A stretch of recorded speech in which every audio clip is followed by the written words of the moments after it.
I'm going to show you the best picks you can pick today on PrizePick. The first one I'm going to be telling you about is called Isaiah Cho, right? So Isaiah Cho is a great player because he has been playing with our key teammates, Shai and Jalen. So he's been getting more touches here, right? Now, he's been a consistent hitting his line and he has great matchup with high potential assist volume with threat-free cash. The next one I'm going to tell you about is called Donovan. He is a great player. Like here, tell you how you say his name, Donovan Klein.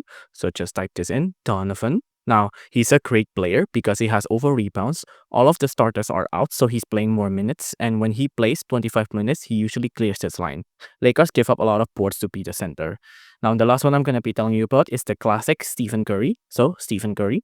Now, Stephen Curry is a great player. He has over assists. Line is 5.5, but you can play safer at either 3.5 or 4.5.